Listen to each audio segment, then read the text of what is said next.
मुझे वो दिन आज भी याद है, जैसे किसी ने मेरी गर्दन झुकाने की कोशिश की हो। हर तरफ शोर था, मेहमानों की आवाजें, औरतों की सरगोशियां, हंसी के कह कहे और पंडित जी हाथ में झोला लिए तैयारी करने में व्यस्त थे। मगर मेरे दिल में कुछ और ही चल रहा था, एक बेचैनी, एक तूफान, जैसे अंदर कोई चिल्ला रहा हो, ये सब बंद करो, मुझे इस तमाशे का हिस्सा नहीं बनना। मेरे पापा खामोश खड़े थे, चेहरे पर वही संजीदगी, जैसे उनका हर शब्द आखिरी हो। मैं अंदर से जल रहा था, आंखों में उनकी आंखों डालकर कहा, पापा ये शादी नहीं हो सकती। वो बच्ची है, उसे खबर भी नहीं कि शादी का मतलब क्या होता है। उन्होंने मेरी बात शांति से सुनी और फिर दराज से एक लिफाफा निकाल कर मेरी तरफ बढ़ाया। ये रहा तुम्हारा पासपोर्ट, फ्लाइट कल है, तुम इसे ले सकते हो, लेकिन शादी के बाद। मैंने वो कागज जैसे जहर की तरह हाथ में लिया। आप मेरी जिंदगी बर्बाद कर रहे हैं, उन्होंने साफ शब्दों में जवाब दिया। हम अपनी इज्जत बचा रहे हैं, वो अनाथ लड़की है, उसे किसी की नजर ना लगे। इससे पहले हम चाहेंगे कि वो शादीशुदा कहलाए। मैं दांत पीस कर रह गया, कोई दलील, कोई आवाज, कुछ भी उनके फैसले को हिला ना सका। और फिर वो लम्हा आया जब मेरे हाथ में उसका हाथ रख दिया गया। मेरे बगल में एक मासूम बच्ची सिर झुकाए बैठी थी, लाल रंग के जोड़े में अपनी उंगलियां मरोड़ती हुई। फिर पंडित जी की आवाज गूंजी, फेरे के लिए खड़े हो जाइए। मेरे पांव कांप गए, दिल जोर जोर से धड़कने लगा, लेकिन आखिरकार मैं उठकर खड़ा हो गया और धीरे धीरे चलना शुरू कर दिया। मुझे वो पल जहर की तरह याद है। ये क्या कर रहा हूं मैं? ये मेरी जिंदगी है, कोई खिलौना नहीं। लेकिन फिर सब कुछ हो चुका था। शादी पूरी हुई, वो लड़की खुशी से उछलती हुई कभी अपने गहने अपनी सहेलियों को दिखाती, तो कभी कमरे में दौड़कर अपना सामान समेटती, और मैं बस खामोश बैठा रहा। सबने जैसे अपना फर्ज निभा दिया। वो हंसती रही, शरारत करती रही। किसी ने नहीं देखा कि मैं अंदर से किस तरह टूट चुका हूँ। दादी ने मेरे कंधे पर हाथ रखा। अब तुम आराम से लंदन जाओ, सब भुला दो। मैंने उनकी तरफ देखा और सिर्फ इतना कहा, जो भुलाया जा सके वो कोई जख्म होता है, लेकिन ये तो एक जहर है। अगली सुबह मैं फ्लाइट के लिए रवाना हुआ। पासपोर्ट मेरे हाथ में था, मगर दिल कहीं पीछे रह गया था। प्लेन की खिड़की से नीचे झांक कर सोचा, एक दिन सब कुछ बदल जाएगा, और उस दिन मैं अपनी मर्जी का फैसला खुद करूंगा, किसी और का नहीं। लंदन पहुंचते ही मैंने खुद को सबसे दूर कर लिया। हर रिश्ता, हर याद, मैंने वो देश, वो लड़की, वो शादी, सब कुछ बंद करके किसी अंधेरे में दफन कर दिया था। शुरुआत में मुश्किल हुई, दिल बार बार पीछे घसीट लाने की कोशिश करता था, मगर जब तुम्हारा खून उबाल मार रहा हो और तुम्हें सिर्फ जीतने की लत हो, तो तुम पीछे देखना छोड़ देते हो। मैंने भी छोड़ दिया। पहले 6 महीने एक गंदे से अपार्टमेंट में गुजारे। ना वहां पर ठीक से लेटना आता था, ना बैठना, ना कोई ठीक से खाना। साथ में पढ़ाई, यूनिवर्सिटी का दबाव, नौकरी की तलाश और अकेलापन। मगर मैंने किसी के आगे हाथ नहीं फैलाया। जिन्होंने मुझे पीछे धकेला था, उन सबको एक दिन कुछ कर दिखाने की कसम खा ली थी। पहली नौकरी एक फूड बार में मिली। ग्लास धोता था, बर्तन उठाता था, झाड़ू लगाता था। कई बार लोगों ने टिश्यू पेपर मेरे मुंह पर फेंका। एक बार किसी ने कहा, तू बाहर से आया है ना, ये काम तेरे जैसे लोगों के लिए ही है। मैं पलटकर मुस्कुराया और जवाब दिया, अभी तो यही है, लेकिन कल तुम्हारी नौकरी भी मैं ही ले लूंगा। शायद उसी दिन से मेरी आंखों में एक पागलपन का सपना आ गया था। फिर एक इंडियन ने मुझे गारमेंट फैक्ट्री में शिफ्ट करवा दिया। वहां से मेरा सिस्टम चल पड़ा। दिन में यूनिवर्सिटी, रात को काम करना। 5 साल यही चलता रहा। मैंने वो सब जमा किया जो एक बड़ा ब्रांड बनाने के लिए चाहिए था, और फिर युवराज फैशन हाउस खोला। शुरुआत में सबने मेरा मजाक उड़ाया, ये ओवरसीज इंडियन जाकर लंदन में फैशन का बिजनेस करेगा। मगर मैंने उन हंसने वालों को नौकरी दी, वो भी अपनी शर्तों पर। औरतों का मेरे आसपास होना एक मामूली बात बन गई थी। चाहे वो डिजाइनर हो, मॉडल हो, या फिर क्लाइंट्स, सबको मुझ में एक हॉट कामयाब मर्द दिखाई देता था, जिसकी आंखों में एक अलग ही जुनून होता था। मैं दिल्लगी करता, बिस्तर बनाता, लेकिन जज्बात वो मेरे लिए मर चुके थे। एक बार किसी लड़की ने पूछा, do you believe in love? मैंने सिगरेट सुलगाई और कहा, love is just a marketing gimmick, it is the sale tag on a broken item. फिर मैंने खुद को चीज बना दिया, वो चीज जो महंगी थी, कीमती थी और किसी के लिए अफोर्ड करना बहुत मुश्किल थी। बिजनेस बढ़ता गया, मेरा चेहरा मैगजीन्स में आने लगा। शोरूम में लोग मेरी मौजूदगी की कीमत पर चीज खरीदने आते थे। हर कामयाबी मुझे उस वक्त की याद दिलाती जब मैंने अपनी शादी निभाने से इनकार करके यहाँ आया था। 12 साल गुजर चुके थे। एक रात मैं अपने पेंट हाउस की छत पर बैठा था, सिगरेट के धुएं में डूबा हुआ। नीचे शहर की रोशनियों का सैलाब था। मेरे फोन पर मैसेज आया, युवराज बेटा, दादाजी की तबीयत बहुत खराब है, शायद आखिरी मौका हो उनसे मिलने का। ये मेरी दादी का मैसेज था। कई पल मैं शांत बैठा रहा। दादाजी वही जिनकी मौजूदगी ही इस घर की बुनियाद थी, जिनकी खामोश नजरें हमेशा मुझ पर सख्ती करती थीं, मगर जिनके साए के बिना वो छत पूरी नहीं थी। मैंने सिगार बुझाया। 2 दिन बाद इंडिया की फ्लाइट बुक करवाई। बिना किसी को बताए मैं किसी इमोशनल रीयूनियन के लिए नहीं जा रहा था। मैं सिर्फ अपनी आखिरी पुकार पूरी करने जा रहा था। एयरपोर्ट पर कोई मुझे लेने नहीं आया। मैं खुद गाड़ी लेकर दादाजी के पुराने घर पहुंचा। दरवाजा खोला तो वहां कुछ भी नहीं बदला था। वही पुराना फर्श, वही पेंट और वही दीवारों पर टंगी तस्वीरें। बस उनमें अब उम्र का फर्क आ गया था। अंदर दाखिल हुआ तो एक बूढ़ी औरत दौड़ती हुई आई। मेरी दादी। युवराज, मेरा बच्चा। उन्होंने मुझे गले लगा लिया, लेकिन मैं बिल्कुल सीधा खड़ा रहा। दादाजी अंदर हैं, वो बहुत कमजोर हो गए हैं, तुम्हें देखकर खुश हो जाएंगे। मैंने सर हिलाकर उन्हें देखा, फिर अंदर चला गया। वो बिस्तर पर लेटे थे। ऑक्सीजन मास्क लगा हुआ था, लेकिन आंखें खुली थीं। मुझे देखते ही उनकी आंखों में रोशनी आ गई। उन्होंने हाथ उठाया, लेकिन शरीर ने साथ नहीं दिया। मैं झुककर उनके हाथ को पकड़ा। आपके आदेश पर आया हूं। उन्होंने हल्का सा सिर हिलाया। बस इतना ही लम्हा था, कुछ अलग लेकिन अजीब सा। मैंने खुद से कहा था कि सिर्फ 2 दिन ही रुकना है, दादाजी को देखना है, कुछ औपचारिकताएं निभानी हैं, फिर वापस चले जाना है। लेकिन जिंदगी ने ऐसा मोड़ दे दिया जिस पर मैं तैयार नहीं था। अगले ही दिन परिवार में किसी की मंगनी थी। दादी ने कहा, चलो, सब लोग तुम्हें देखकर बहुत खुश हो जाएंगे। मैंने साफ कहा, मैं यहाँ कोई तमाशा देखने नहीं आया हूँ। उन्होंने सिर्फ इतना कहा, बस आकर एक कोने में बैठ जाना, न मुस्कुराना, न किसी से कुछ कहना, और वैसे भी तुम्हें कौन याद करता है। मैं चुप रहा। रात के 8 बजे मैं ब्लैक कलर के कुर्ता पहनकर उस प्रोग्राम में दाखिल हुआ। सबकी नजरें एक लम्हे को मुझ पर रुकी, फिर सब दोबारा व्यस्त हो गए। मुझे किसी की परवाह नहीं थी। मैंने बस दीवार से लगा एक खाली सोफा देखा, और वही काफी था मेरे लिए। फिर वो आई। सामने से जोरदार हंसी की आवाज आई। मैंने गर्दन मोड़ी तो वक्त ठहर सा गया। डार्क रेड वाइन कलर का गाउन सूट, मरून लिपस्टिक, आंखों में काजल और आंखें जैसे बिजलियां चमक रही हों। एक पल को लगा कि मैं कोई सपना देख रहा हूं, लेकिन नहीं, वो वही थी, काव्या, मेरी पत्नी। अब वो 15 साल की बच्ची नहीं थी, वो औरत बन चुकी थी, और बेहद खूबसूरत भी। उसके साथ एक लड़का था, अजय, जो कोई लफंगा लग रहा था।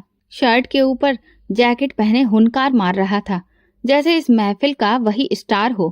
काव्या उसकी बाहों में हाथ डालकर चल रही थी और हंस रही थी। मेरे अंदर जैसे कोई खलबली मची, लेकिन मैंने कुछ जाहिर नहीं किया। मैंने नजरें चुराई, लेकिन वो मुड़ी नहीं। फिर अचानक मेरी तरफ आती हुई नजर आई, जैसे जानबूझकर मेरे सामने से गुजरी। नजर मिली और उसने एक मुस्कुराहट दी। वो मुस्कुराहट जिसमें सिर्फ बर्फ थी, तंज था, और एक तेज चाकू। मैं झुककर दादी से पूछा, वो लड़की कौन है? दादी ने ठंडी सांस लेकर कहा, काव्या, तुम्हारी पत्नी। मेरे अंदर जैसे धमाका हुआ, मगर चेहरे पर कोई एक्सप्रेशन नहीं। यही है, मैंने दोहराया। दादी ने हामी में सिर हिलाया। अब तुम दोनों बड़े हो चुके हो, मगर वक्त ने उसे और ज्यादा मैच्योर कर दिया है। मैं उठा और टेरेस पर जाकर खड़ा हो गया। पीछे से आवाज आई, भाग गए हो? देखना बर्दाश्त नहीं है। मैंने पलट कर देखा तो वही सामने खड़ी थी। तुम तो काफी बदल गए हो युवराज। अब वो दुबला पतला लड़का नहीं रहा जो तेरे लिए रो रहा था, मैंने ठंडे लहजे में कहा। और तुम भी वो बच्ची नहीं रही जो अंगूठा चूसती थी। वो हंसी। सही कहा। अब मैं जानती हूँ कि मुझे क्या चाहिए, और वो अजय है। मैंने दांत भींचकर कहा, हाँ, उससे प्यार है। तुम्हारी मोहब्बत की औकात सिर्फ 2 तस्वीरें हैं, मैंने कहा। वह आगे बढ़ी और बोली, और तुम्हारी मोहब्बत की औकात 12 साल तक की खामोशी, एक फोन तक नहीं। मैं चुप हो गया। वो चली गई, मगर वो पल मेरे अंदर कैद हो गया। उसी रात मैंने घर वापसी पर अपना ईमेल चेक किया, जिसमें लिखा था, तलाक चाहिए। मैंने उसे बस ऊपर से ही पढ़ लिया, खोलकर नहीं देखा। अगली सुबह जब नाश्ते पर आया तो दादाजी बोले, कल काव्या की रस्म है, अजय के साथ, तुमसे बात करना चाहती है। मैंने बस सिर हिलाया। दादी ने कुछ नहीं कहा, सिर्फ मेरी तरफ देखा, जैसे जांच रही हो कि अब मैं टूटूंगा या फिर तोड़ दूंगा। शाम को जब सब लोग कमरे में व्यस्त थे, काव्या ऊपर आई। मैं अपने कमरे में लैपटॉप पर काम कर रहा था। दरवाजा खुला और वो अंदर आ गई। ये मेरा भी घर है, दरवाजा बंद नहीं किया तुमने? तुम्हें कोई फर्क नहीं पड़ता ना, मेरी इजाजत से न मेरे वजूद से? मैंने कहा, कुछ नहीं। वो धीरे धीरे चलती हुई सामने आकर खड़ी हो गई। मैं जानती हूँ तुमने ईमेल देखा था, जवाब क्यों नहीं दिया? मैं कुर्सी से उठकर उसके पास गया। इसलिए कि अभी तुम वो हो जो खुद को मेरी शादी से आजाद समझती हो, और मैं वो हूँ जो तुम्हें आजाद नहीं करना चाहता। वो बोली, शादी मेरी मर्जी के खिलाफ हुई थी, अब तलाक मेरी मर्जी से ही होगा। तुम मुझसे नफरत करते हो? नहीं, तुम मेरे लिए अजनबी हो। मैं ना तुमसे नफरत करता हूँ, ना मोहब्बत, और अजय के साथ नई जिंदगी शुरू करना चाहती हूँ मैं। ये कहकर वो मुड़ी, दरवाजे की तरफ गई। मैंने सिर्फ इतना कहा, फिर वो जिंदगी तुम्हें आसानी से नहीं मिलेगी। दरवाजा बंद हुआ। मैं वापस कुर्सी पर बैठा, लैपटॉप बंद किया, आंखें बंद की, और उसकी वो मुस्कुराहट, उसकी वो आंखें, उसका गुरूर, सब मेरी नजरों के सामने था। मैं जानता था अब खेल मेरे हाथ से निकलने लगा है, मगर खेल अभी खत्म नहीं हुआ था। ये शुरुआत थी। मेरा जख्म, मेरी जीत और उसका गुरूर, ये जंग मेरी मर्जी से खत्म होगी। मैंने भी फैसला कर लिया था, उसे नजरअंदाज करूंगा। जितना ज्यादा वो दिखने की कोशिश करे, उसे उतना ही उसके हाल पर छोड़ दूंगा। न कोई बात, न कोई नजर। वो दिन में दादाजी के पास बैठी औरतों के साथ हंसती, शाम को अजय के साथ लॉन में चहलकदमी करती। मैं छत से कॉफी के कप के साथ नीचे उन्हें देखता, जैसे कोई पुरानी फिल्म बार बार चल रही हो। मैं जानबूझकर नाश्ते के वक्त देर से नीचे आता। वो उठ चुकी होती या अजय के साथ किसी कोने में बातें कर रही होती। घर में सब लोग नॉर्मल थे, जैसे कुछ हुआ ही नहीं, जैसे मेरा यही होना बस एक मेहमान की तरह है। दादाजी की हालत दिन ब दिन बिगड़ रही थी, लेकिन उनके शब्द अभी भी वजनदार थे। युवराज, काव्या को बेखबर मत समझना, वो अब बच्ची नहीं रही। मैंने सिर हिलाया। रात को जब सब सोने जा रहे होते, मैं लॉन में निकल जाता, अंधेरे में सिगरेट जलाता और बस खामोशी से सब याद करता। फिर दोबारा मेरे फोन में वो मेल आई। मैंने मोबाइल की स्क्रीन को घूरा। दिल में अजीब सा खिंचाव हुआ, लेकिन चेहरे पर कुछ भी न लाया। मैंने मेल खोल कर देखा। मुझे अपनी मर्जी की जिंदगी जीने दीजिए, इसीलिए तलाक दे दीजिए। मुझे आपसे कोई शिकायत नहीं है, अब मैं सिर्फ आज़ादी चाहती हूँ। मैंने मेल बंद कर दिया। पहली बार सिर्फ कंधे झटक कर रह गया। अगले दिन जब अजय की गाड़ी आकर काव्या को लेने आई, वो फ्रंट सीट पर बैठकर हंसी। जाते वक्त मेरी तरफ देखा। मेरी नजर उसके चेहरे से हटी नहीं, मगर मैं जाहिर कुछ नहीं किया, सिर्फ अंदर से दांत भींचे और लॉन में पकड़ा हुआ कप फेंक दिया। फिर एक और मेल आया, फिर एक और, हर रोज वही लाइन, तलाक चाहिए। मैंने कोई जवाब नहीं दिया, न डिलीट किया, न रिप्लाई दिया, बस देखा, बंद किया और खुद को व्यस्त कर लिया। फिर एक दिन शाम को जब मैं किचन में दाखिल हुआ, तो वो वहां मौजूद थी, एक हाथ में चम्मच और दूसरे में मोबाइल। मुझे देखकर वो रुक गई, लेकिन तुरंत खुद पर काबू पाया। मैंने कुछ नहीं कहा, फिर से पानी निकाला और जाने लगा। युवराज, उसने आवाज दी। मैं रुका, लेकिन पलटा नहीं। ईमेल देखी थी? मैं खामोश रहा। जवाब क्यों नहीं देते? मैंने धीरे से कहा। कभी कभी खामोशी ही जवाब होती है। वो चुप हो गई। समझती हो ना क्या कह रहा हूँ? वो बोली, समझती हूँ, लेकिन मैं इसे एक्सेप्ट नहीं करती। मैं मुड़ा और उसके पास आया, 2 कदम की दूरी रखी, उसकी आंखों में झांका। तुम चाहो या न चाहो, तुम मेरी हो। ऐसा सिर्फ मैं नहीं सोचता, ये वो सच्चाई है जो तुम हर बार झूठ बना देती हो। उसने पीछे हटकर कहा, ये रिश्ता सिर्फ दिखावे का है, दिल में नहीं। दिल में होता तो अजय की झोली में मोहब्बत न डालती। मैं भड़क गया, क्योंकि तुमने कभी वो खाली जगह ही नहीं छोड़ी जिसे भरा जाता। वो पलट गई। उसी रात मैंने खुद को शीशे में देखा। चेहरा वही था, लेकिन आंखें खाली लगी। मुझे पहली बार लगा कि ये जिद अब सिर्फ जिद नहीं, जख्म बन चुकी है। अगली सुबह जब मैं नीचे आया, काव्या और अजय बाहर झूले पर बैठकर हंस रहे थे। अजय ने मेरी तरफ देखकर कुछ कहा, शायद कोई बात दोहराई। काव्या हंसी। मैंने उनके बीच वो चीज देखी जो मेरे और उसके बीच कभी नहीं आई। फिर वे दोनों उठे और गेट की तरफ बढ़ने लगे। मेरे दिल में अजीब सी बेचैनी बढ़ती जा रही थी। घर की फिजा बदली सी थी। 2 दिन से सब लोग अजीब सी खुशी में घूम रहे थे, जैसे कोई बड़ी खबर हो। मैं खामोशी से सबका चेहरा पढ़ता रहा, मगर किसी ने कुछ बताया नहीं। खाने के टेबल पर भी मुस्कुराहटें थीं और बात बार बार अजय की तरफ मुड़ती थी और काव्या वो एक नई तरह से ही चमक रही थी। शाम को जब मैं लॉन में आया तो घर वाले अपनी ही बातों में व्यस्त थे। तभी छोटी चाची ने कहा, युवराज तुम्हें बताया नहीं, काव्या की मंगनी अजय से फिक्स हो गई है। अगले हफ्ते रस्म है। मेरा हाथ रुक गया, कप गिरने ही वाला था कि मैंने थाम लिया। गले में जैसे कांटे आ गए। नहीं, मुझे किसी ने नहीं बताया, क्योंकि उन्हें लगा कि अब मैं पराया हूँ। ऊपर आया, कमरे में दरवाजा बंद किया, मोबाइल उठाया, मेल चेक किया। नया मेल था। मैं अब मंगनी करने वाली हूँ अजय से। अब बात आगे बढ़ गई है। तलाक के कागज जल्दी भेज दो। मैंने फोन दीवार पर दे मारा। वक्त जैसे रुक गया हो, अंदर कुछ उबलने लगा था। शावर चलाया पूरे प्रेशर पर। मैं खुद को जैसे ही बहते पानी के नीचे फेंक दिया, मगर सुकून नहीं आया। ना आंखें बंद हो सकी, न दिल ने खामोश रहने की इजाजत दी। तौलिया लपेट कर बाथरूम से निकला तो वो वहां बैठी थी, मेरे बेड के कोने पर, सफेद कमीज में, दोनों हाथों की उंगलियां मरोड़ते हुए। एक लम्हा लगा समझने में कि वो हकीकत है या कोई सपना। मैंने कदम धीरे धीरे रखे और उसके सामने जाकर खड़ा हो गया। वो चौंकी, नजरें झुकाई, फिर झटके से पलटी। क्या बेशर्मी की हद है, कपड़े तो पहन लेते कम से कम।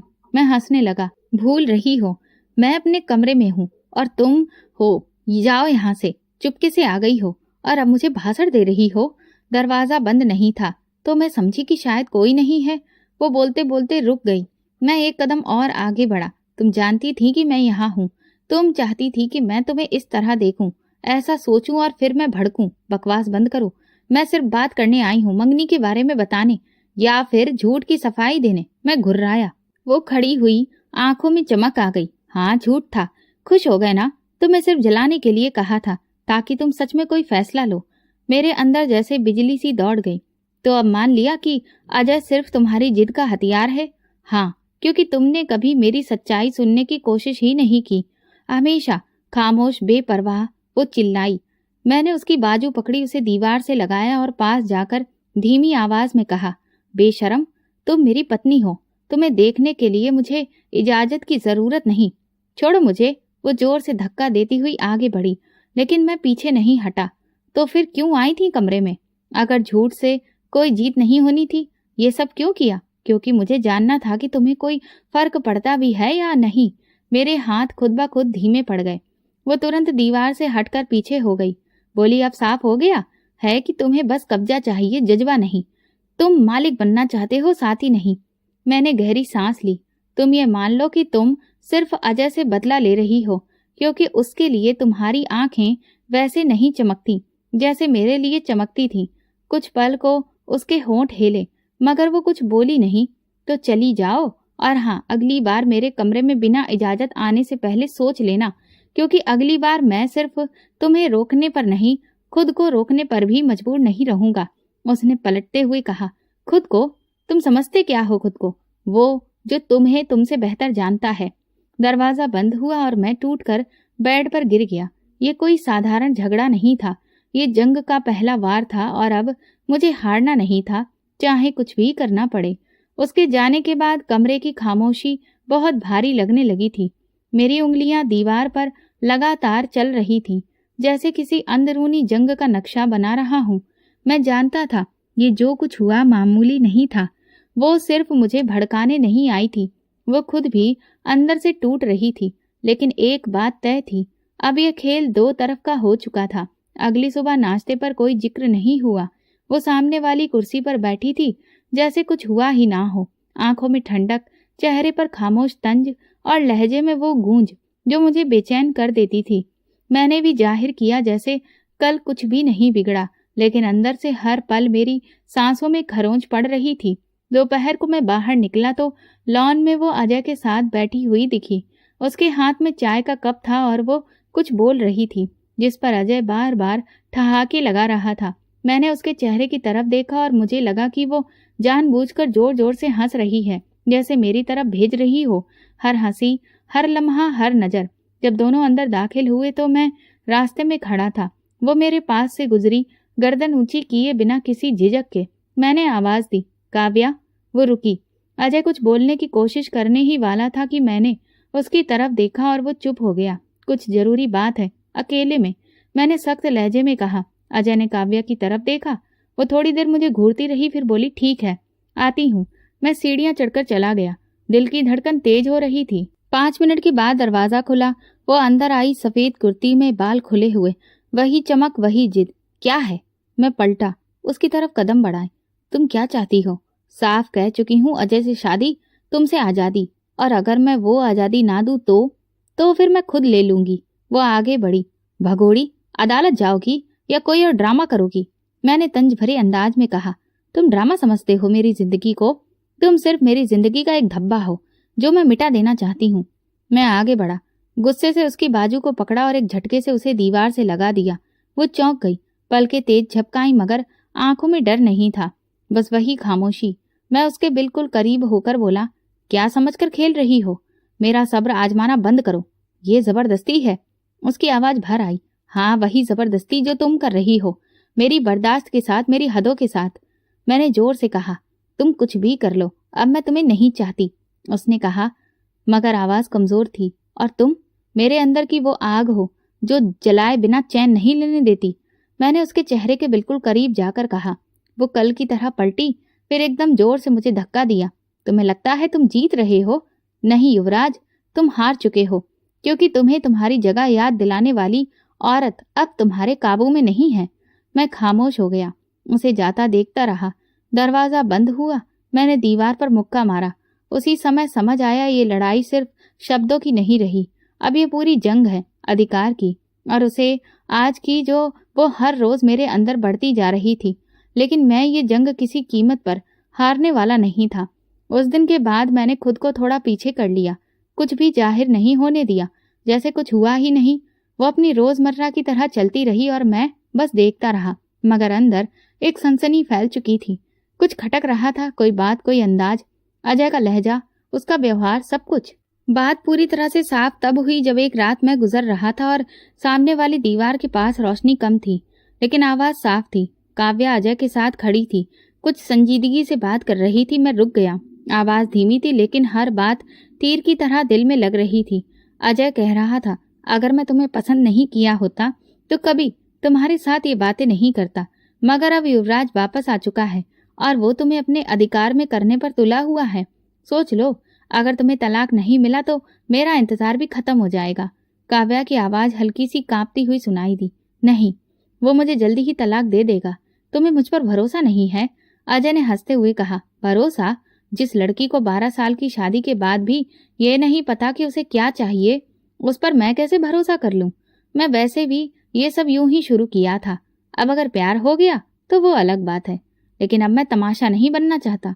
मेरे कदम जमीन में धंस गए। मेरे सामने सब कुछ साफ हो चुका था। वो सिर्फ खेल रहा था। मैंने एक पल भी नहीं गंवाया। अगले ही पल मैं रोशनी में आया। काव्या और अजय दोनों चौंक कर मेरी तरफ देखने लगे। क्या तमाशा लगा रखा है तुमने? मेरी आवाज इतनी ठंडी थी कि काव्या भी घबरा गई। अजय तुरंत सीधा खड़ा हो गया। तुम यहाँ क्यों छुपकर सुन रहे थे? मैं आगे बढ़ा और एक जोरदार घूंसा उसके जबड़े पर मारा। वो जमीन पर गिरा, लड़खड़ाकर उठने की कोशिश करने लगा। युवराज, काव्या चीखी, क्या कर रहे हो तुम? मैं उसके पास गया, गिरेबान से पकड़ते हुए कहा, तू मेरे सामने बकवास मत कर अजय। अभी वो दिन दूर नहीं जब तुम्हारा असली चेहरा सबको दिखा दूंगा। अजय ने खुद को छुड़ाते हुए कहा, तुम्हें लगता है कि काव्या तुम्हारे साथ रहना चाहती है? वो मुझे चाहती है। अच्छा, मैं हंसा। तुम तो खुद अपने आप के ही नहीं हो। स्टेटस और फायदे की खातिर किसी की जिंदगी के साथ खेल रहे हो। काव्या ने मेरी तरफ देखा। पहली बार उसकी आंखों में कुछ टूटता हुआ महसूस हुआ। उसी वक्त घर के लोग आ गए, दादाजी, पापा, दादी, चाचा, सब। ये क्या हंगामा है? युवराज, तुमने इसे मारा क्यों? ये क्या तरीका है? सबकी निगाहें मुझ पर थीं। मैं चुप रहा। दादाजी ने सख्ती से पूछा, जवाब दो, ये क्या हरकत थी? मैंने बस इतना कहा, यह आदमी काव्या से मोहब्बत नहीं करता, सिर्फ उसका इस्तेमाल कर रहा है। अजय ने मुंह पर हाथ रखकर खून साफ किया और बोला, ये झूठ बोल रहा है। ये बस खुद को पति समझकर घमंड में पागल हो रहा है। मैं सबूत दे सकता हूँ। मैंने मोबाइल निकाला, रिकॉर्डिंग ऑन की जिसमें अजय की सारी बातें थीं। पूरा घर जैसे पत्थर का हो गया। सब चुप। कमरे में सन्नाटा छा गया। अजय नजरें चुराकर बाहर निकल गया। दादाजी ने धीरे से कहा, सब बाहर जाइए। सब लोग निकल गए, सिर्फ मैं और काव्या रह गए। काव्या चुप थी, खामोशी से दरवाजे को देखती रही, जैसे वहां कुछ और हो। मैं धीरे से बोला, अब समझ में आया ये सिर्फ दिल लगी नहीं, ये मोहब्बत है। वो मेरी तरफ बढ़ी लेकिन उसने नजर नहीं मिलाई। मैं तुम्हें बचाना चाहता हूँ, अपनी जुबान से, अपनी चालों से और इस तरह के दरिंदों से। मैं खुद को संभाल सकती हूँ युवराज। उसकी आवाज नरम थी मगर कमजोर नहीं। फिर क्यों हर बार अजय को जस्टिफाई करती हो? वो कुछ देर खामोश रही, फिर बोली, क्योंकि मैं तुम पर यकीन नहीं कर सकती थी। तुमने कभी वो बात ही नहीं की जो यकीन पैदा करे। मैं आगे बढ़ा, धीरे से उसके करीब जाकर कहा, ये जो अभी किया सिर्फ किसी पति होने के नाते नहीं, एक मर्द होने के नाते किया है। तुम चाहो या न चाहो, तुम मेरी हो और मैं तुम्हें किसी और का होने नहीं दूंगा, न मोहब्बत में न जंग में। वो पलटकर चली गई मगर मैं जानता था कि उसके अंदर कुछ बदला है। शायद पहली बार मेरे शब्दों ने उसके दिल की दीवार पर दस्तक दी थी और शायद इस बार दरवाजा खुलने ही वाला था। सुबह नाश्ते की टेबल पर दादाजी ने जैसे एक बम फेंक दिया। 1 महीने के लिए काव्या और युवराज एक ही छत के नीचे रहेंगे, इसी घर में एक दूसरे के साथ। उसके बाद फैसला होगा। पूरी टेबल पर सन्नाटा पसर गया। सबने एक दूसरे की तरफ देखा। काव्या का चम्मच रुक गया। मेरी आंखों में सवाल लहराया मगर दादाजी का लहजा ऐसा था जिस पर कोई बहस नहीं हुई। ताई जी कुछ बोलने लगी थी लेकिन दादाजी ने हाथ उठाकर उन्हें खामोश कर दिया। बस, बहुत हो चुका, अब तमाशा बंद होगा। फैसला सिर्फ इन दोनों के बीच होगा, किसी की बिना दखल अंदाजी के। मैं खड़ा हो गया। काव्या ने एक पल को मेरी तरफ देखा, फिर अपनी चाय की प्याली की तरफ झुक गई। उसका खामोश रहना मेरे लिए नया नहीं था मगर अब हर खामोशी के पीछे कुछ और छुपा था। उसी शाम हमें ऊपर वाले पोर्शन में शिफ्ट कर दिया गया, जहां ड्राइंग रूम, एक किचन और एक छत थी। दादाजी ने हल्के अंदाज में कहा, तुम दोनों को थोड़ी देर अकेले में रहने की जरूरत है। रिश्ते दवाओं में नहीं पनपते। ऊपर आते ही कमरे का दरवाजा खोलते हुए मैंने आवाज दी, दरवाजा खुला रखना। अगली बार अगर जबरदस्ती दरवाजा तोड़ा तो तुम ही शोर मचाओगी। अंदर से आवाज आई, तुम्हारी दीवारें तोड़ने का कोई इरादा नहीं है, आदत सिर्फ बातों की है। मैं मुस्कुरा दिया। अजीब सा सुकून आया। रात को छत पर चहलकदमी करते हुए मैंने काव्या को बैठे देखा, गोद में किताब, हाथ में चाय, बाल खुले हुए, पैर नंगे। कुछ समय मैं खड़ा रहा, फिर आगे बढ़ा। क्या पढ़ रही हो? तुम्हें कोई दिलचस्पी है? नहीं, बस पूछ लिया। तुम्हारे जवाब का फायदा तुम्हारी ये औकात याद दिलाती है। जुबान शायद अब संभालने का वक्त आ गया है। उसने किताब बंद की और कहा, तुम्हारा जबरदस्ती का प्यार शायद अब खत्म करने का वक्त आ गया है। मैं जबरदस्ती नहीं कर रहा, सिर्फ मौका दे रहा हूँ तुम्हें कि खुद को समझो कि तुम कहाँ खड़ी हो और तुम कहाँ हो, इस दरवाजे पर जिसे तुम खोलने से डरती हो। उसने कुछ नहीं कहा, चाय की प्याली उठाई और नीचे चली गई। अगले दिन बारिश हुई, तेज, लगातार। बिजली भी चली गई। घर के सब लोग नीचे थे और हम दोनों ऊपर, एक ही छत के नीचे। मैं किचन में चाय बना रही थी। उसे ऑफर की तो वो खामोशी से प्याली लेकर बैठ गई। तुम्हें चाय बनाना कब आया? जब कोई तुम्हें चाय बनाकर ना दे तब खुद सीखनी पड़ती है, और जब कोई तुम्हें रिश्ता देकर छोड़ दे तब भी खुद को संभालना पड़ता है। तभी तो कहता हूँ अब छोड़ने नहीं, निभाने आया हूँ। बहुत देर कर दी तुमने। देर तब होती है जब कोई लौटता नहीं। वो चुप हो गई। उसी रात मैंने लॉन्ज में सोफे पर सोने का फैसला किया। वो कमरे में बंद थी। मैंने सोचा शायद शांति रहे। रात के तकरीबन 3 बजे मैं पानी पीने उठा। रोशनी जल रही थी। दरवाजा थोड़ा सा खुला था। काव्या बैठकर रो रही थी। मैं रुक गया। बिना आवाज के देखा, उसके हाथ में फोन था और स्क्रीन पर अजय का नाम, लेकिन वो कॉल नहीं कर रही थी, बस उसका नंबर देख रही थी, जैसे कुछ सोच रही हो। मैं वापस पलट गया। कोई दरवाजा खटखटाना मुनासिब नहीं लगा।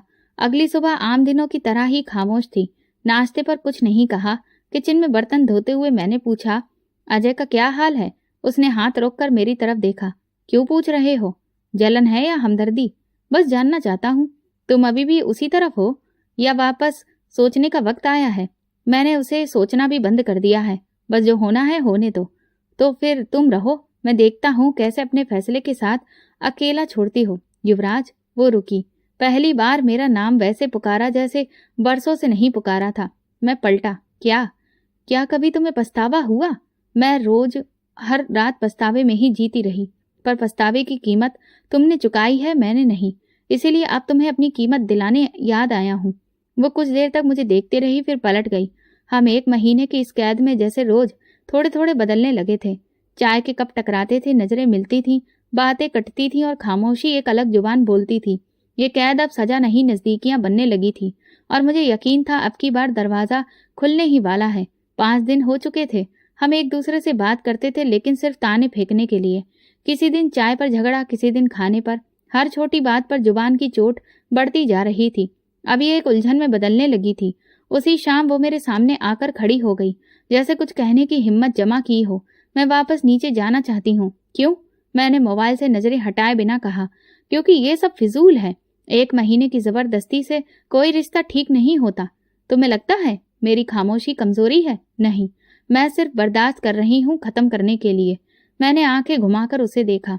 बर्दाश्त तो मैं भी कर रहा हूँ तुम्हें। तुम्हारी बातें, तुम्हारी झूठी चालें, सब कुछ झूठ है ना? वो चिल्लाई। तुम्हें पता भी है मैं कितनी टूट चुकी हूँ? तुमने कभी पूछा? कभी जानना चाहा? मैं पूछूं? जब तुम्हें हर बार सिर्फ भागने की पड़ी हो, जब तुम्हारी जुबान पर सिर्फ अजय का नाम होता है, क्योंकि वो कम से कम मेरे एहसास का मजाक तो नहीं उड़ाता। उसे तो मेरी आंखों का भी मतलब नहीं पता, और मैं वो हूं जो तुम्हारी खामोशी पड़ता है। फिर भी तुम उसके साथ जाना चाहती हो? वो एक लम्हे को चुप रही, फिर बोली, हाँ, क्योंकि तुम्हारे साथ रहकर मरना इससे बेहतर है कि किसी और के साथ जीना सीखूं।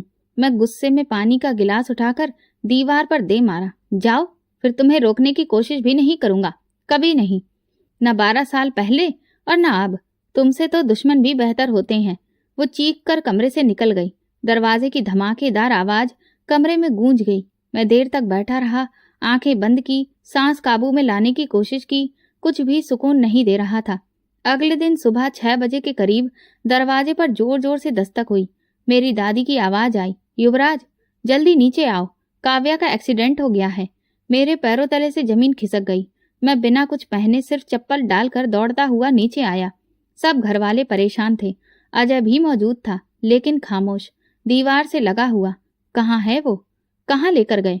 मेरी आवाज भर्रा गई थी। वो बाहर गई थी और उसकी कार स्लिप कर गई। बाहर बारिश हो रही थी। मेरी बहन की जुबान लड़खड़ा रही थी। मैंने किसी की बात नहीं सुनी, गाड़ी निकाली और तेजी से अस्पताल की तरफ दौड़ा। बारिश अभी भी हो रही थी। हर कतरा जैसे मेरे शरीर में सुराख कर रहा था। अस्पताल पहुंचा, नर्स ने रोका, लेकिन मैं अंदर चला गया। वो इमरजेंसी रूम में थी। माथे पर पट्टी, बाजू पर बैंडेज और आंखें बंद। मैं दरवाजे के बाहर खड़ा रहा। किसी का भी सामना करने के काबिल नहीं था। कुछ देर बाद जब अंदर जाने की इजाजत मिली, मैं धीरे से अंदर दाखिल हुआ। बेड के पास जाकर बैठा, उसका हाथ पकड़ लिया। अगर तुम चली गई तो मैं भी तुम्हारे साथ खत्म हो जाऊंगा। उसके हाथों में हल्की सी हरकत हुई। मैं चौंका। उसने धीरे से आंखें खोली। आंखें बेहोशी से भरी थीं, आवाज धीमी। तो फिर रुक क्यों गए थे इतने साल? रुक क्यों गए थे युवराज? तुम क्यों नहीं आए जब मैं तुम्हारी एक तस्वीर देखकर सोई थी, जब मैं तुम्हारे हर लेटर के इंतजार में बड़ी हो रही थी? मैंने उसके हाथ पर होंठ रख दिए, क्योंकि मैं बुजदिल था, क्योंकि मैं खुद से भाग गया और तुम्हें भी अपने साथ ले गया। अब क्यों आए हो? क्योंकि अब खुद से और तुमसे भागने की हिम्मत नहीं है। वो आंखें बंद करके लेटी रही, लेकिन हाथ मेरे हाथ पर सख्ती से बंद हो गया। मेरी आंखों से वे आंसू गिरे जिन्हें मैं बरसों से रोक रहा था। ये वो पल था जब मैं टूटा और शायद पहली बार पूरा हुआ। अस्पताल से वापसी पर मैं पूरी तरह से खामोश था। रास्ता, बारिश, गाड़ी की वाइब्रेशन, सब कुछ गूंगा हो गया था। काव्या होश में थी। डॉक्टर ने कहा था कि खतरा टल गया है, लेकिन मेरे अंदर जो कुछ चुप था वो अब बोलने पर मजबूर हो रहा था। रात का खाना नीचे रखा गया, लेकिन मुझे भूख नहीं थी। दादाजी ने इशारे से बुलाया। मैं बिना कोई सवाल किए उनके कमरे में गया। वो लेटे थे, कमजोर, लेकिन उनकी आंखें रोशन थीं। बैठो युवराज। मैं उनके सामने फर्श पर बैठ गया, जैसे कोई बच्चा अपने जुर्म का कबूलनामा करने आया हो। उन्होंने मेरी तरफ देखा, हल्का सा मुस्कुराए। बहुत कुछ हो चुका है ना? तुम टूटे हो, लेकिन ये टूटना जरूरी था, वरना तुम कभी समझते नहीं। मैं खामोश रहा। मुझे हमेशा यही लगा कि तुम्हें मजबूर किया गया, एक शादी में बांधकर तुमसे तुम्हारी जिंदगी छीन ली गई। लेकिन तुमने ये कभी नहीं पूछा कि वो शादी क्यों हुई। मैंने धीरे से सिर उठाया। उनकी नजर सीधी मेरी आंखों में थी। तुम्हारी माँ युवराज, वो कभी ज्यादा बोलती नहीं थी, जज्बात अंदर रखती थी, मगर एक बात वो बार बार कहती थी अपनी दुआ में अपने भगवान से, कि उसकी सबसे अच्छी सहेली की बेटी उसके बेटे की पत्नी बने। मेरे गले में कुछ फंस गया। काव्या, तुम्हारी शादी में सिर्फ रिवाज नहीं था, वो तुम्हारी माँ की आखिरी इच्छा थी। उसने अपनी सहेली की बेटी को अपनी बहू बनाने की प्रार्थना की थी। वो चाहती थी कि तुम्हें एक ऐसी लड़की मिले जो उसकी आंखों से देखी हुई हो, जिसमें वो अपनी परछाई समझती हो। मैं घबराकर नजरें चुरा ली। तुम्हारी माँ ने अपनी सहेली और उसके पति के देहांत के बाद काव्या की पूरी जिम्मेदारी ली थी, और फिर तुम्हारी माँ के देहांत के वक्त उसकी जुबान पर सिर्फ 2 शब्द थे, युवराज की शादी काव्या से। मेरे सीने में जैसे कुछ धड़कना बंद हो गया, इसीलिए हमने शादी की। उस वक्त हमें लगा कि तुम्हारे लिए ये बेहतर है, तुम दोनों एक दूसरे को वक्त के साथ समझोगे, लेकिन हम भूल गए थे कि रिश्ते सिर्फ इच्छा से नहीं बनते, उनमें वक्त, एहसास और सच्चाई डालनी पड़ती है। और वो सच मुझे अब बताया गया। मेरी आवाज भीग चुकी थी। अब वक्त आ गया है जानने का। तुम समझ चुके हो कि रिश्ता कितना नाजुक होता है। अब इस रिश्ते की असली जड़ जानना जरूरी था। मैं कुर्सी की पीठ पर टेक गया, आंखें बंद कर ली। मेरी माँ, काव्या, सब कुछ एक नया मतलब ले चुका था। मैं वापस ऊपर आया। कमरे की लाइट बंद थी। मैं खामोशी से काव्या के कमरे के दरवाजे के पास गया। दरवाजा खुला था। वो बिस्तर पर लेटी थी, आंखें खुली थी, सोई नहीं थी। नींद नहीं आ रही? पानी चाहिए? नहीं। मैं अंदर आ गया, कुर्सी पर बैठ गया। क्या हुआ? दादाजी से बात हुई। वो थोड़ा सीधी हुई। क्या कहा उन्होंने? मैंने गहरी सांस ली। पता चला तुम मेरी किस्मत में यूं ही नहीं आई। तुम्हें मेरे लिए मांगा गया था। मेरी माँ की आखिरी प्रार्थना तुम थी। वो पल के झपकाने लगी, जैसे कुछ सुनने से डर रही हो। मुझे लगा था ये सब बस इत्तेफाक है, ये जबरदस्ती है, लेकिन नहीं। तुम वो ख्वाहिश हो जो मेरे लिए लिखी गई थी। सिर्फ मैं दिल से समझा। उसकी आंखों में नमी चमकी। तो अब क्या करोगे? अब वो सब वापस दूंगा जो तुमसे छीना गया। वक्त, जगह, अधिकार और इज्जत। वो चुप रही, फिर धीरे से बोली, मैं चाहती थी कि तुम खुद समझो, किसी को बताना ना पड़े। तो मुझे खुद को साबित करने की जरूरत नहीं है काव्या। अब मैं खुद को साबित करूंगा। मैं उठा, कमरे से बाहर निकला। कदम धीरे धीरे सीढ़ियों की तरफ बढ़े, और हर कदम के साथ मैं ये जान चुका था कि अब ये रिश्ता सिर्फ मेरे गुरूर का नहीं, मेरी माँ के सपनों का भी कर्ज है। अब मुझे ये कर्ज दिल से चुकाना था। मेरी जिंदगी में पहली बार ऐसा हुआ था कि दिल को काबू में रखने की कोशिश में मैं खुद को ही खो रहा था। दादाजी से बात के बाद मैं हर ये यकीन लेकर काव्या के सामने गया था कि वो अब चुप नहीं रहेगी, सब कुछ साफ हो जाएगा। मगर जो जवाब मिला वो मेरे ख्वाब ख्यालों में भी नहीं था। काव्या मेरे सामने बैठी थी, चेहरे पर सुकून, लेकिन आंखों में वही जिद, वही खामोशी से चाय की चम्मच हिला रही थी, जैसे शब्दों को घुमा रही हो। कुछ कहना है? मैंने पूछा। हाँ। वो रुकी। तुम तब छोड़ गए थे, अब साथ चाहते हो? मैंने नजरें उसकी आंखों में गड़ा दी। पहले खुद बताओ, अपनी हेकड़ी तोड़ो और खुद को मेरे काबिल बनाकर दिखाओ। मेरे अंदर कुछ गहराई से बैठ गया। यानी अब तुम शर्त रखोगी? हाँ, क्योंकि तुमने अपनी मर्जी से रिश्ता तोड़ने की कोशिश की थी। अब उसे जोड़ने के लिए मेरी शर्तों पर चलोगे? क्या चाहती हो? मैंने भारी आवाज में कहा। सब कुछ, वो सब जो तुमने छीन लिया। वक्त, भरोसा। मैं खामोश हो गया। एक हफ्ते में तुम कोई भी नाराजगी नहीं दिखाओगे, कोई हुक्म नहीं चलाओगे, और ना मुझ पर गुस्सा करोगे। अब तुम इस हफ्ते को बर्दाश्त कर गए, तब सोचूंगी कि तुम बदल गए हो। ये सब ड्रामा लगता है? मैं यहाँ आया हूँ ड्रामा? तुमने 12 साल किया है।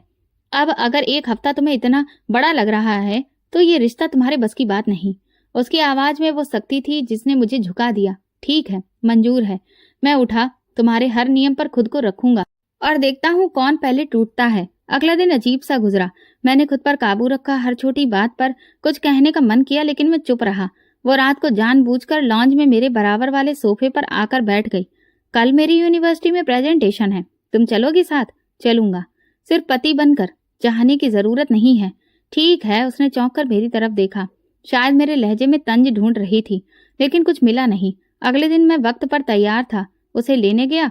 दरवाजा खुला, वो आई, नजरें मिलाई, फिर झटक कर पीछे देखने लगी। गाड़ी में खामोशी रही। रास्ते में एक मोड़ पर वो बोली, मैं सच में चाहती थी कि अजय मुझे समझे, सुने, लेकिन अब लगता है कि तुमने सुनना शुरू किया है। अभी सिर्फ सुना है, समझना और अमल करना इसी हफ्ते में देख लेना। यूनिवर्सिटी में मैं पीछे खड़ा रहा। उसने अपना प्रेजेंटेशन दिया, सबने तालियां बजाईं। वो वापस आई और बोली, मुझे यकीन नहीं था कि तुम आओगे। मैंने वादा किया था। तुम वादा कम, भूल ज्यादा करते हो। अब नहीं भूलूंगा। अगले दिन वो बाजार गई, मैं साथ था। बैग्स उठाता रहा, कभी शॉपिंग बैग्स, कभी कपड़ों के सजेशन। वो पूछती रही, मैं जवाब देता रहा। फिर अचानक मेरी तरफ देखकर बोली, तुम सच में बदल रहे हो या बस एक्टिंग कर रहे हो? अगर एक्टिंग होती तो कब का फेल हो चुका होता। रात को खाने की टेबल पर वो खामोश थी। मैंने पूछा, खाने में कुछ पसंद नहीं आया? नहीं, सोच रही हूँ तुमने कुछ वापस छोड़ा है या दिल में अभी भी कुछ बाकी है। मैंने अपनी जिद, अपना गुरूर वहीं छोड़ दिया जहां तुम्हें पहली बार नजरअंदाज किया था। अब सिर्फ तुम हो और तुम्हारा इम्तिहान। 5 दिन गुजर चुके थे। छठे दिन उसने नया सवाल किया, आज मेरे साथ चलो, कुछ बच्चों से मिलना है, डोनेशन देना है और काम संभालना है। चलो, कोई बहस नहीं, तुम जो कहोगी वही होगा। हम वहां पहुंचे। बच्चे खेल रहे थे, हंसी और किलकारियां गूंज रही थीं। एक बच्ची ने मुझसे कहा, अंकल आप भी मेरे पति बनोगे? मैं हंसा, नहीं बेटा, मैं तो पहले से ही बंधा हुआ हूँ। वो मैडम पीछे खड़ी थी, सब देख रही थी। वापसी पर गाड़ी में उसने कहा, शायद तुम वाकई बदल रहे हो। शायद नहीं, यकीन होना चाहिए। 7वां दिन शाम को वो मेरे पास आई। मेरे हाथ में किताब थी, उसने आकर छीन ली। युवराज, अगर तुम ना बदले होते तो मैं तुम्हें कभी दोबारा अपनी जिंदगी में ना लाती, लेकिन अब लगता है शायद मैं एक बार फिर वही लम्हा जीना चाहती हूँ जब शादी वाले दिन मेरे कांपते हाथों में तुम्हारा हाथ पकड़ाया गया था। मुझे लगा ये इम्तिहान सिर्फ पूरा नहीं हुआ बल्कि मैं पहली बार इसमें कामयाब भी हुआ। हफ्ता पूरा हुआ तो घर की फिजा में एक अलग सा सुकून फैल चुका था। वो छोटे छोटे पल, चाय की महक, उसकी आंखों में नरम चमक और मेरे अंदर पलटते हुए शब्द बदल चुके थे। कोई ऐलान नहीं हुआ, ना उसने हाँ कहा, ना मैंने दोबारा कुछ मांगा, मगर हमारे बीच जो खामोशी थी वो पूरी तरह से इकरार बन चुकी थी। दादाजी ने सबसे पहले बात की, अगर अभी भी कोई शक है तुम दोनों में तो उम्र भर की परेशानी मत सुनो, और नहीं तो इस शादी को पक्का करो। इस बार दिल से। मैंने उनके चेहरे की तरफ देखा। वो मेरे सामने बैठी थी, नजरें नहीं चुरा रही थी। वो पहली बार बिना आवाज के हाँ बोल चुकी थी। अगले दिन सब कुछ सादगी से तय हुआ। न कोई बड़ी बारात, न फिजूल की रस्में, सिर्फ करीबी लोग, खूबसूरत कपड़े, गुलाबों की हल्की खुशबू और वो पल जिसे मैं खुद से कई बार इनकार करता रहा था। आज वो मेरे सामने बैठी थी। आज मेरे चेहरे पर बरसों बाद सुकून आया था। जब शादी की एक एक रस्म निभाई तो दिल जोर जोर से धड़क रहा था। जब उसकी मांग में सिंदूर भरा, जब उसके गले में मंगलसूत्र पहनाया और जब उसका हाथ पकड़कर 7 फेरे लिए। उसने मेरा हाथ धीरे से पकड़ा जो बरसों पहले उसके छोटे हाथों से जोड़ दिया गया था, आज उसके वजूद के साथ बंध गया। मैंने हाथ मजबूती से पकड़ा। वो झुकी और धीरे से मेरे कान के पास आई। उसकी सांसें मेरे गले से टकराईं। अब की बार भी छोड़कर गए तो तुम्हें भूलने से पहले खुद को मार दूंगी। मेरे अंदर जैसे कुछ हिल गया। मैंने उसकी आंखों में देखा। वो वाकई हल्की सी कमजोर लग रही थी, मगर उसकी बात में सच्चाई छिपी थी। मैं उसके कान के पास झुककर बोला, अब की बार जान भी देनी पड़ी तो तेरे कदमों में दूंगा। कुछ पल हम यूं ही बैठे रहे, ना कोई शोर, ना कोई ताली, ना कोई दिखावा, बस 2 इंसान जिन्होंने सब कुछ झेला, सहा और आखिरकार अपने भगवान के आगे वो वादा किया जिसे शब्दों में बयां नहीं किया जा सकता। शादी के बाद हम धीरे धीरे सीढ़ियों से चढ़े। सब पीछे छूट गया। दादाजी ने बस इतना कहा, आज से तुम दोनों एक दूसरे की पनाह में हो और पनाह कभी भी कमजोर नहीं होती। ऊपर वाले पोर्शन में दाखिल होते ही वही जगह जहाँ कभी दूरियां थीं, आज एक दूसरे के साथ की शुरुआत हो रही थी। कमरे में दाखिल होते ही वो रुकी, पलटी और मुझे देखा। याद है जब मैं पहली बार यहाँ आई थी तुमने कहा था ये मेरा कमरा है? याद है, आज भी यही कमरा है, मगर आज तुम मेरे साथ हो। मैं मुस्कुराया। ये कमरा सिर्फ हमारा है, सिर्फ जगह ही नहीं, सब कुछ अब हमारा है। खुशियां, दर्द, वक्त और दिल। वो धीरे से चलते हुए बेड पर बैठी। मैं उसके साथ बैठा। हमारे बीच ना खामोशी थी ना गुरूर, सिर्फ वो सुकून था जो बरसों की तपिश के बाद नसीब होता है। जानती हो काव्या, तुम मेरी पहली जिद थी, फिर पहला अहंकार, फिर मेरा गुनाह, लेकिन आज तुम मेरी प्रार्थना हो। उसने मेरे कंधे पर सर रखकर कहा, और तुम मेरी सजा थे जो अब मेरे लिए आजादी बन गए हो। बाहर चांदनी फैली हुई थी, कमरे में रोशनी थी और हमारे दिल में वो प्रार्थना जिसे हमारी माँ ने बरसों पहले मांगा था, आज पूरी हो चुकी थी। अब ना कोई ईमेल था, न तलाक का शब्द, न अजय, न भागने की कोशिश, सिर्फ हम थे और एक वादा कि अब की बार छोड़कर नहीं जाएंगे। जिंदगी ने हमें मुश्किलों में डाला था, हमने खुद को खोया, गिराया, तोड़ा, लेकिन प्यार ने हमें फिर से जोड़ दिया था। ये शादी सिर्फ नाम की नहीं रही थी, ये शादी दिल से हुई थी और हमने प्यार का ताज पहन लिया था। तो दोस्तों, अगर आपको हमारी कहानी पसंद आई हो तो कमेंट करके ज़रूर बताएं। वीडियो को लाइक करें और ज़्यादा से ज़्यादा शेयर करें। अगर आप चैनल पर नए हैं तो सब्सक्राइब जरूर करें और नोटिफिकेशन बेल को दबा दें ताकि अगली अपडेट सबसे पहले आपको मिले। धन्यवाद।